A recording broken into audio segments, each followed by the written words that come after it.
Valentine's Day is just around the corner, and if you're looking for a more affordable or thoughtful option, I might just have the thing for you.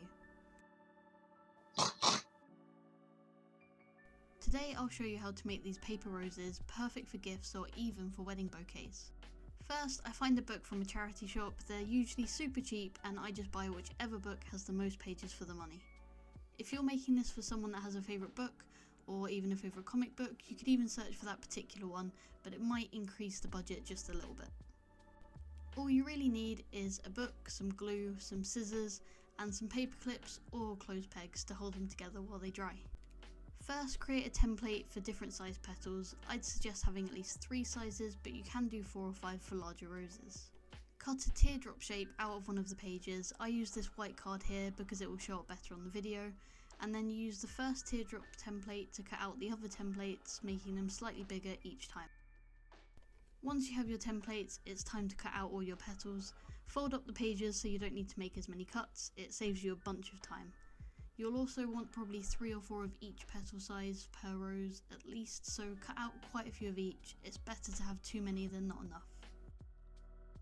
To start assembling, put some PVA glue on a dish or a spare bit of paper and dip the pointed end of your petal into the glue.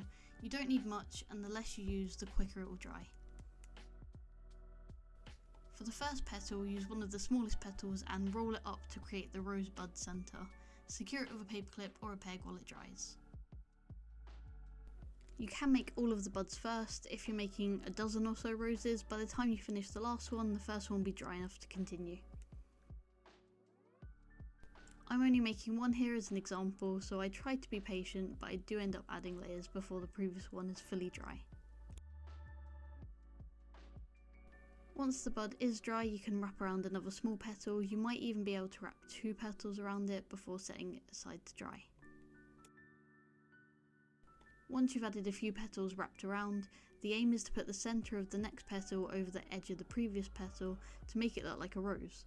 You can also try to make sure that the top petal is in line or slightly above the previous layer, so at the end the bud will be the lowest point.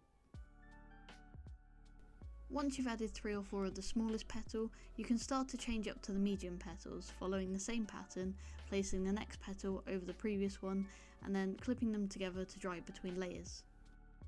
I do suggest doing multiple at once, you just don't have as much time waiting around for the glue to dry. I made my own wedding flowers this way and also a friend's bouquet, and it saved us a small fortune. If you have a particular colour scheme, you can just buy paper that colour to fit, which is normally easier than finding a flower in the perfect shade.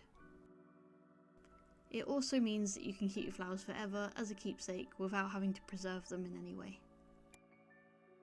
Once you're happy with the size of your roses, you can gently fold back the outer petals to add a bit more dimension and make them a bit more flowery. For my wedding bouquets, I did add stems using wire wrapped in florist tape, but you could leave them as is or even just stick them together to form the bouquet, or use straws or sticks or really anything that you want as stems and just glue them on. I did do a few extra experiments when filming this video, trying to build the flower around the stem and trying to use trading cards, so stay tuned to see those. Thanks for watching, and please consider hitting the like and subscribe buttons.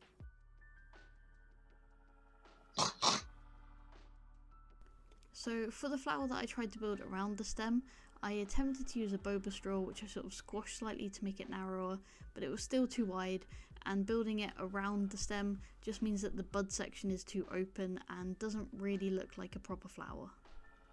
I would definitely suggest sticking the stem on after making the roses. I also tried using Magic the Gathering cards, but the card was just so thick that the petals wouldn't really bend the right way, and they ended up tearing or just making the peg fly off when I was trying to dry them.